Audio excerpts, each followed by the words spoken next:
even if there is a little snafu or a bump, it doesn't mean that that whole weekend is tainted or ruined. It means that there was a thing that came up, like it's not going to be 100% perfect every single moment.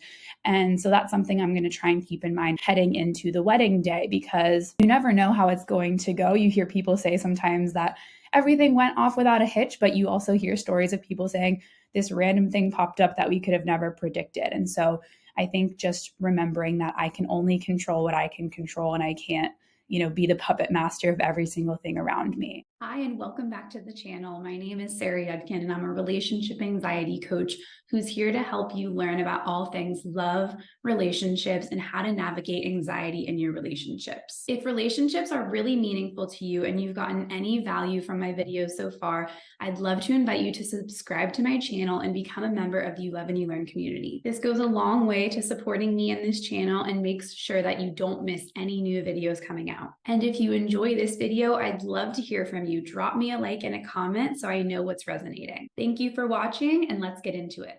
Hello, everybody. Oh my goodness. I am so excited for this episode because at the time that you're going to be listening to this, it is officially wedding week for us. I'm recording this a couple weeks early just because I like to have everything ready to go for my editor a little bit earlier. So just for context, I am recording this at the end of April, but this podcast is coming out on wedding week, and I'm really, really excited to share more from our big day with you so soon. But I have been intentionally keeping some of the details a little bit more private, and so more to come later this week or early next week about the wedding itself. But I did just want to give a little heads up that with the wedding and the honeymoon coming up soon, there was a lot of stuff to prepare, of course. I had a lot of life admin going on, and there was just, things to get ready so that I could be properly offline for the wedding week and for our honeymoon. And so with that said, for the month of May and June, the podcast will be coming out every other week. And there are a couple of throwback episodes mixed in with those, which I highly recommend listening to again, or maybe it's your first time hearing them in the first place because they have a lot of great information in there. So thank you so much for your understanding. I was really trying to set some boundaries and prioritize things just to give myself some time to relax heading into the wedding. So in today's episode, I wanted to reflect on some of the recent wedding milestones that I've had and how I've handled some real life human moments in the last couple months as the wedding approaches. I'm going to walk through kind of the intentions that I set for myself before the bridal shower and before my bachelorette and how those went. And then I'm also going to talk about kind of what the last month or so of wedding planning has been like, and just kind of peel back behind the curtain and share my real thoughts about everything that's come up and, the lessons I'm learning and all of that good stuff.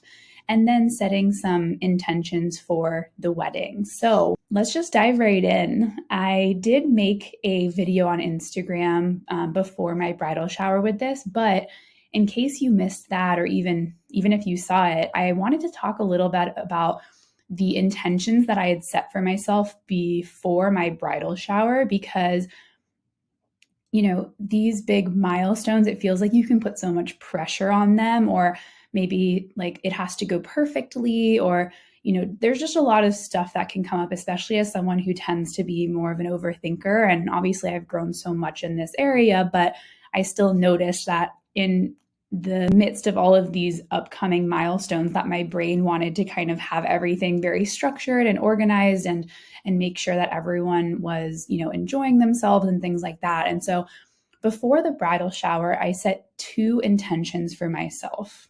The first was to practice being present. So what that meant for me was really practicing being in the moment when I was doing things at the bridal shower. So if I was having a conversation with someone, be in that conversation, not looking around at, is everyone else having fun, or like, what's everyone else doing in this moment, but being really present. Also, not overly focusing on other people's experiences. Like, there are certain people that maybe didn't know as many people, and, are they having enough fun? Are they enjoying themselves? I think that's my inner people pleaser, wanting to make sure everyone else is okay. But when we prioritize other people's feelings, then we are kind of risking our feelings going awry in those moments. And so I was really intentional to try and just let everyone have their own experience and trust that everyone's a functional adult. They can have their own experience, even if they're in a conversation that isn't the best. Like, that's not the end of the world. I don't have to go manage that. And then another thing that being present meant to me on that day is not jumping ahead too far into the future. Of course, I was, getting excited about the upcoming wedding stuff, but I was trying to just really focus on what this moment meant as the bridal shower, not rushing ahead to talking all about wedding stuff, because I think we tend to do that. Like, in the middle of one event, we're already thinking about the next event. And so those were kind of the things I had kept in mind when it came to being present. And then the second intention that I had was to receive the love and support that was being given to me on this day, and not withdrawing or deflecting, because sometimes it can be uncomfortable to receive a lot of love or praise or compliments or a lot of attention, even. Like, it's like, oh my gosh, all the attention is on me for this event. And I think that's sometimes what can add pressure, is like, all these people came here for me. I want to make sure that they're enjoying themselves. But again, I had to remember I wasn't responsible for that, but I was, really trying to practice receiving the people that came there and took time to drive down, or who brought a gift, or who were complimenting, or who were celebrating the moment. And it felt really great. And I felt like I did really well with these intentions. And partially, I think it was because I took the time to set the intentions in the first place. Like, I anticipated some of the things that might come up for me, and I tried to set intentions that would help me go into the day feeling a little bit more like I was in the driver's seat versus being totally reactive to what was going on around me. And I thought that one thing that was pretty cool about the bridal shower was it felt almost ritualistic in a way. And I've had a past client say this to me, which was what kind of sparked this idea. She said, it felt like this was, a ritual or a rite of passing, because we don't really have that many of those. I feel like in at least, the modern world, I feel like there's less rites of passage of, you have to, do this at this certain age. But I think getting married and having women in your life, and sometimes men too, I had my best friend Tyler there as well, but having your core people there to kind of get you to this next chapter, and people who have known you through all different stages of your life, being there and surrounding you with that love, that's really meaningful. And it just felt special to have those people surrounding me. And I think that was something that I wasn't quite expecting, was how special it'd feel to see all these people in my life who have known me, some for over, my mom technically is the one that's known me the longest, I would say. She's known me for over 30 years. And then immediate family and close friends, some of them who have known me for over 25 years. And then there were people who I've only known for the last 2 years who still were very important to me and were there on that day. So that was something that I really intended to receive, that love and support. And it was really rewarding to kind of lean into that. Now, I had similar intentions for my bachelorette, which was a couple of weeks ago, and I tried as best as possible with my bachelorette. What I wanted to do was I set some kind of like guardrails of like, here's what I want to do for the weekend, and here's the theme. And, I had my hand in some of the high level planning, but I also really set the intention to kind of surrender control of like the little teeny details, because I didn't want to micromanage my own weekend. I really wanted to, again, allow myself to receive the love and support from the amazing friends that I had invited. And so, aside from knowing the core plan for the weekend, and aside from some of the logistical details, I didn't know exactly what the decorations were going to be, or I didn't know some of the little surprises or little moments that were going to happen over the weekend. And that felt really nice to just allow myself again to say, okay, I don't need to know exactly how the weekend's going to go, but I'm really going to try to be present and soak in the moments with the people that I have around me. And I would say overall, for the bachelorette, I did really well with those intentions, but I did find myself caught up in some of the people's experiences at the bachelorette. And without getting into it, just because there are certain things that I feel like are private and kind of not needing to be shared in full depth, there was an unexpected situation and misunderstanding that kind of came up during the bachelorette. And I felt like I really took that on as like, oh gosh, are the people involved with that okay? And I felt like I was taking on some of the emotions of my friends who were in that situation. But ultimately, I am human. And this is part of how I'm wired. I care about the people in my life. And I want to make sure, again, that other people are enjoying themselves, that other people are okay if there is something that comes up for them.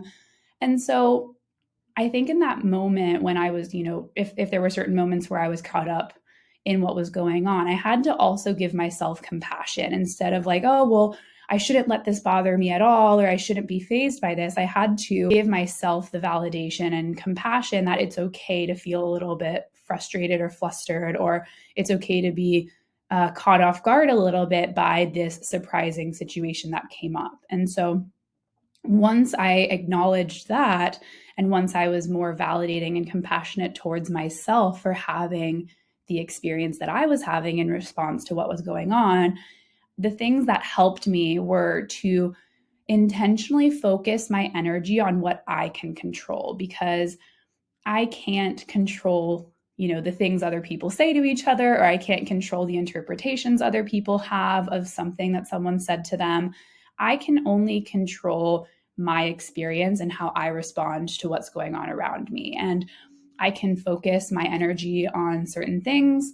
So, what I chose to do throughout the weekend was really to focus on my enjoyment and focus on the enjoyment of the people around me instead of trying to overly course correct what came up. And instead of focusing on, I don't want to say negative energy, that wasn't necessarily what was going on, but instead of focusing on like, oh, is everything going to be okay? And then like trying to focus on what isn't quite going with the flow, I was focusing on what was flowing, because there were so many things that were flowing throughout the weekend and so many moments of laughter and fun and love and joy. And overall, the weekend was even better than I could have dreamed up. And so that's another lesson I think coming out of milestone type events is, even if there is a little snafu or a bump, it doesn't mean that that whole weekend is tainted or ruined. It means that there was a thing that came up, like it's not going to be 100% perfect every single moment.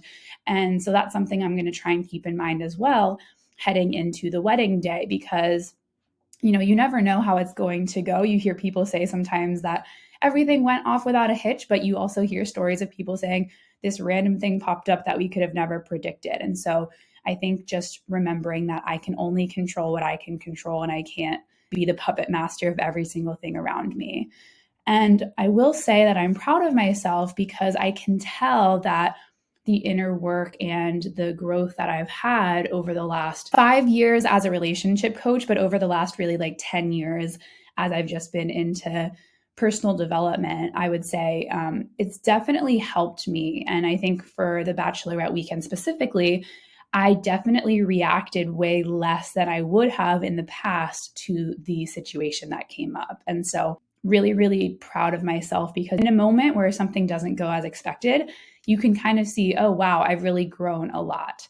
And this is a big moment of growth for me. So just wanted to share some of my thoughts there. And again, just kind of take you behind the scenes, because even though everything, like I said, still went way better than I might have ever dreamed up, and it was such a great weekend, there was a little bump in the road. And so just remembering again that like what you see someone post on social media may never be the full story, because there wasn't really a world where I was going to be like, the weekend was so great and then this thing happened. Like you just don't talk about those things with people very often. So just always leave a little bit of room and space for people to be human behind what you're seeing them post and share about. All right. Next, I guess, milestone to talk about is the wedding. And I wanted to take you behind the curtain of what the final month or like final 6 weeks really of wedding planning has felt like. And I would say that, being engaged for a longer period of time, Nate and I got engaged June 2023. So it's been almost 2 years. But I would say for most of the process, it's felt pretty slow. Like we've been making the bigger decisions very gradually. There wasn't a rush. It felt like 2 years was plenty of time. But in the last month or so, it's definitely felt a little bit more stressful because you can't really kick the to do list down the curb anymore, right? It's like there is an actual looming date of the wedding, and the tasks do have to get done. And so I think that's a helpful thing to keep in mind when you maybe are wired in a more anxious way where you have a certain deadline coming up or you get stressed about things when it feels like there's pressure building. I think that is what I noticed towards the end of the wedding planning process. And I think because there's just a lot going on, and also not to mention you have work and then you have wedding, so there's kind of a lot of things just that you're balancing. But I have found myself having more human moments, maybe getting a little peeved or frustrated when unexpected things happen, or if people want my involvement in something that I don't necessarily feel I need to be involved in. So, an example of like, what should I wear for this? Or, like, what should I be doing for this? I felt not necessarily needing to be involved in that sometimes. So, I think, things like that I have noticed being a little bit less understanding when some of these things come up. And so I'll just raise my hand and say, I have still my human moments, of course. And something that I've also noticed is that I've had to be a little bit more intentional about setting some boundaries and sticking to them. And they're not huge necessarily boundaries, but in the last like 6 weeks, you just have people asking you for things and you have to kind of set your tone of like, what do I want to say yes to or not?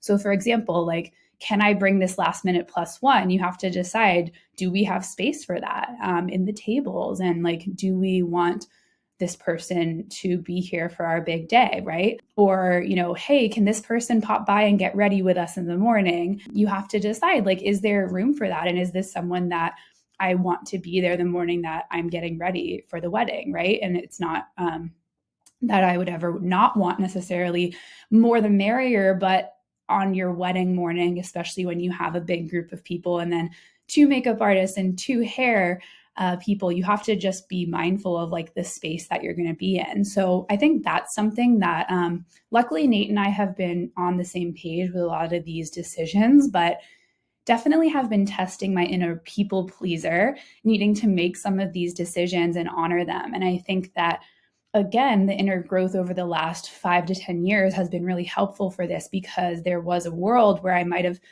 always just done what I thought I should do to make someone else happy.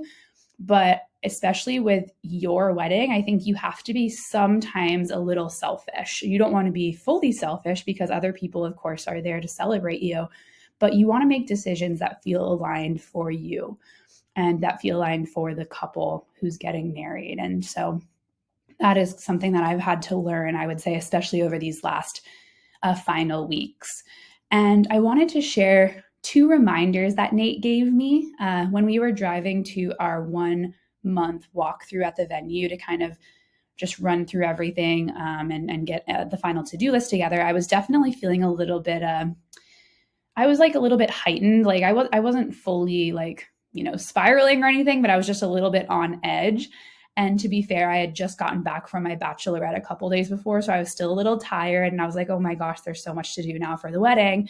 But Nate's reminders were, we will get it all done. So we can either be stressed or we can try to enjoy the process of checking things off along the way.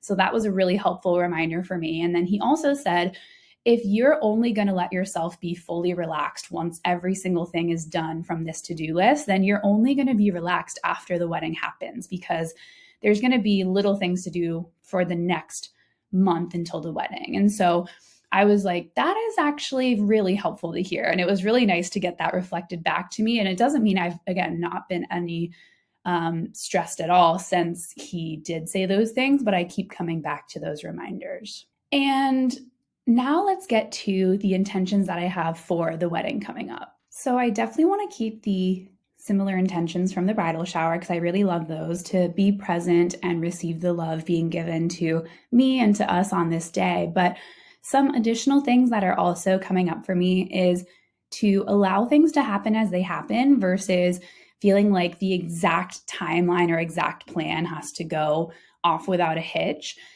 Something that our day of coordinator talked to us about was leaving some room for flexibility and trusting the process, because they are there to help make sure that things are moving along, but we are there to be able to just like enjoy the day and not be focused on all of the things that need to get done. So I think like having a loose plan, but not feeling like it has to be super rigid. And we also intentionally decided on a venue that has a beautiful indoor space if we can't get married outside. So that's another example of trying to be flexible because we can't control the weather. Although I have been checking the weather pretty consistently over the last week or two. But I would say that, just really trying to allow things to happen as they happen. And then another thing is making space for whatever emotions are present without judging them. So again, even if there's a little bit of antsiness on the morning of the wedding, I had a little bit of antsiness on the morning of the bridal shower. And I don't have to judge that. I don't have to necessarily assume that antsiness equals anxiety. It can just be, energy that is moving around my body because this is a big day and because there's a lot of things that are happening and there's anticipation. And so I really just want to try to be okay with whatever is present and not try to force or fix or do things that are drastically shifting my energy, but just letting it flow throughout the day. And I know that I have my tools to come back to if I need to on that day of. And just to close this out, I wanted to end with a reminder that came directly from a private coaching session I had this week, which is the reminder that we can be very confident heading into a wedding, but no one gets a guaranteed outcome. And that isn't necessarily the goal. The goal is to have confidence, not certainty. And I'm really proud that as I'm heading into this wedding week, that I have built that confidence up in me and Nate, that confidence up in myself to be able to respond to whatever comes our way in our relationship, the confidence to be more compassionate to myself. And I think that is so important. And instead of focusing on, I have to be certain that this is going to work out, just really focusing on continuing to take those steps towards confidence in yourself and in your relationship. So I am going to officially close out now, and I'm very excited again to share more about the wedding.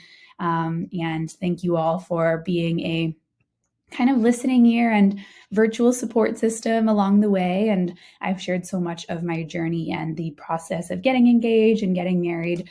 So very excited to show you the wedding and the little moments that are to come. All right, thanks everybody. And I will see you in a couple of weeks for the next episode. And thanks again for your understanding and patience with the time away that I will be taking and just giving me the space to enjoy this time. So I will see you in the next episode and hope you have a beautiful rest of the week.